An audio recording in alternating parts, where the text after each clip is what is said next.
Hi everyone, thanks for checking out another InfoSec Hub video. Today we're going to talk about this power analyzer, this domain checker when it comes to email addresses. Email is pretty important, especially for companies, but also for individuals.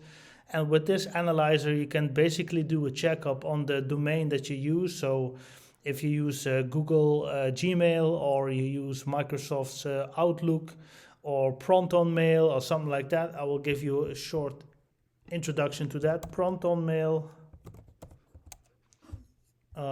This is an email provider that provides a free email service that is all encrypted. It's encrypted, it's stored encrypted, and it's located in Switzerland, which is also they are also GDPR compliant. If you do a lot of stuff with email, the best thing is to host your own servers, but that will not be easy. You need, you need an open source web server and probably VPN connections. But it's possible. But if you don't want to go through all that hassle, you might check on PromptOnMail. Let's go back to the video. This analyzer checks your domain. So I fill in the domain name Google, which I should maybe switch to Gmail just to check this domain. It gets a score of 44% and it checks against this is an outgoing mail protocol and incoming mail. This is SM sent mail transfer protocol, so SMTP, and this is IMAP, I think, incoming mail application protocol or access protocol. I have to know. IMAP. Standing for Internet Message Access Protocol. I was wrong on that one. Anyway, we know the certain protocols for receiving mail and sending mail, but this analyzer takes it a step further, and I will go over a few of the things that I see here. I was not familiar with it, but I will let you guys know what it's all about. So you see here DMARC. What's DMARC? DMARC standing for Domain-Based Message Authentication, Reporting and Conformance, which is a validation protocol for email. It's designed for admins of email domains to have the possibility to shield their domain against the unauthorized usage, better known as email spoofing. So the purpose of DMARC is to shield the domain against email spoofing or CEO fraud, phishing attacks, and all kind of stuff that has to do with email fraud, basically. So that's DMARC. And Gmail supposed to have this in place. This one is not valid, so I will go to this. I will jump to this one. BMI standing for Brand Identifier for Message Identification. And this is actually introduced in 2020, so it's quite new.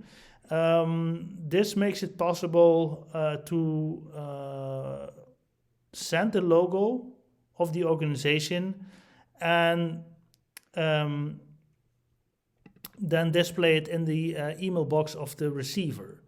And BIMI is actually an extra verification method to authenticate the authenticity of the email address. So this is actually quite new standard. Just like previous methods, BIMI record can be recorded in the DNS settings of the email address. So we can point to an SVG format of the logo, for instance. And with this, again, you can verify the authenticity of the email address. This is BIMI. Apparently, Google is not equipped with that.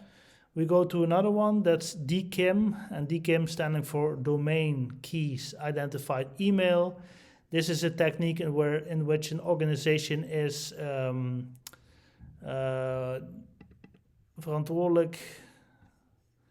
Okay, this is a method or a technique in which can be verified that the email has really been sent from the organization that it claims that it was. So an email sent out of Google need to be identified with DKIM to make sure that the email really was sent from Google and there's nobody, no man in the middle that out of the name of Google try to let you do certain stuff. So this is again to authenticate the authenticity of the email. DKIM. Okay, now the last one, start TLS. MTA, strict transfer protocol security. This is a method to exchange data to add TLS to the existing network protocol, the network protocol of sending mail in this order. So the SMTP protocol. And we make sure that we do all that secure with the usage of TLS. Long story short, let's go to PromptOnMail and see, first of all, see what their domain name is. So it's PromptOnMail.com.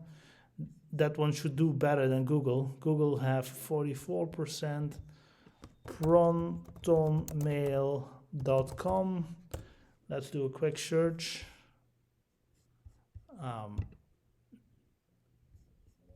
Look up. Let's check it out.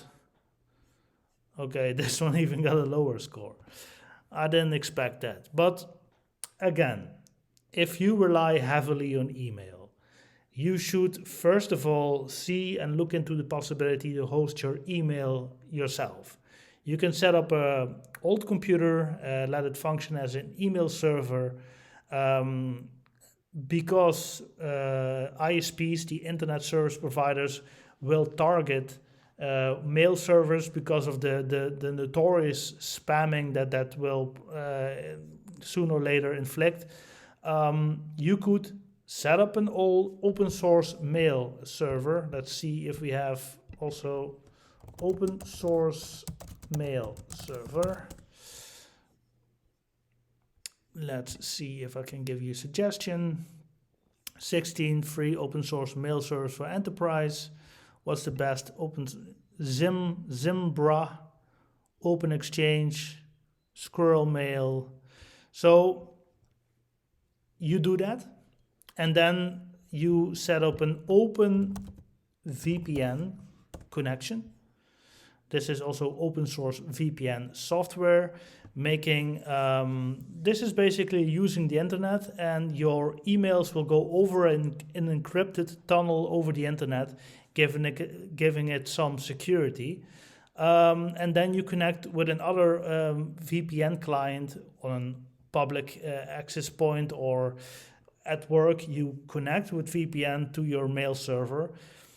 The thing is, if you set up your mail server yourself and all the emails are stored on the hard drive, then the hard drive is basically the source of the information and not somewhere in the cloud, or not somebody, some account that you have at Microsoft or at Google, for instance, if you really heavily rely on email.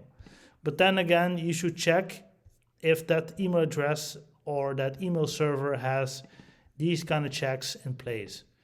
So I'll give you a small overview of what all of this means, but it's really about to authenticate that you are the real sender of the email, making sure that you really have an authentic email coming from the person that you think it is. So there's no man in the middle. You will not get emails from your bank or from somebody else that pretends to be Google and let you do certain stuff. Because behind the email that you receive might be a malicious website, might be a way for them to catch your username and password. And usually those websites look like just like Google or like the bank that you use. So again, you rely heavily on email. There's sensitive privacy information in that email. Do a checkup on your domain. And you do that here with powermark.com, and you can analyze the domain you're using. Google is doing okay. Let's do another check. Let's check Outlook, for instance, to see how they are doing. Okay, look it up. Outlook is doing better than Google.